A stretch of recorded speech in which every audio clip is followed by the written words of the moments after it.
ایک مرتبہ ہمارے پیارے نبی صلی اللہ علیہ وآلہ وسلم صحابہ کرام کو سنت سکھا رہے تھے کہ پانی ہمیشہ دیکھ کر پینا چاہیے اور 3 سانسوں میں پینا چاہیے۔ اتفاق سے ایک یہودی بھی چھپ کر رسول اللہ صلی اللہ علیہ وآلہ وسلم کی یہ باتیں سن رہا تھا۔ ہمارے پیارے نبی صلی اللہ علیہ وآلہ وسلم پر ہماری جانیں، ہمارا مال، سب کچھ قربان۔ آپ صلی اللہ علیہ وآلہ وسلم کے کلام میں تاثیر ہی کچھ ایسی تھی کہ مسلمان ہو یا پھر غیر مسلم، آپ صلی اللہ علیہ وسلم کی تعلیمات سے متاثر ضرور ہوتے۔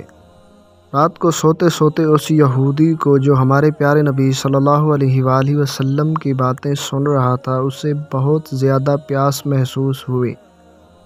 جب اس یہودی کو شدید پیاس لگی تو بیوی سے بولا کہ مجھے اچھی طرح دیکھ کر پانی پلاؤ۔ بیوی بولی، یہ آپ کیسی بات کہہ رہے ہیں؟ چراغ بجھا چکی ہوں، رات کا وقت ہے، کیا دیکھ کر پانی پلاؤں؟ ایسے ہی پی لیجئے، پانی تو صاف ستھرا ہوتا ہے گھر کا ہمارا۔ یہودی کو بڑا غصہ آیا، بیوی کو بولا کہ چراغ جلاؤ اور روشنی میں دیکھ کر مجھے پانی پلاؤ۔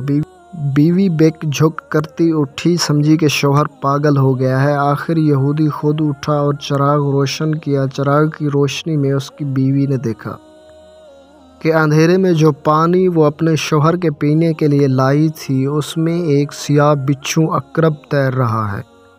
بیوی کو اس نے تمام ماجرا کہہ سنایا کہ کس طرح اس نے چھپ کر رسول اللہ صلی اللہ علیہ وآلہ وسلم کی باتیں سنی تھیں کہ پانی ہمیشہ دیکھ کر پینا چاہیے۔ صبح کو وہ یہودی آپ صلی اللہ علیہ وآلہ وسلم کی خدمت میں حاضر ہوا اور رات کا واقعہ آپ صلی اللہ علیہ وآلہ وسلم کو سنا دیا۔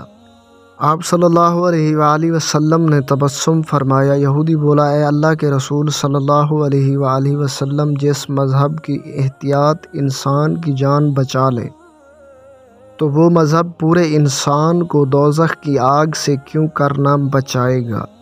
اتنا کہا اور وہ یہودی کلمہ پڑھ کر مسلمان ہو گیا۔ سبحان اللہ۔ ثواب کی نیت سے آگے شیئر کیجئے، ہو سکتا ہے آپ کے ایک شیئر سے کسی کے دل میں یہ بات اتر جائے۔ جزاک اللہ۔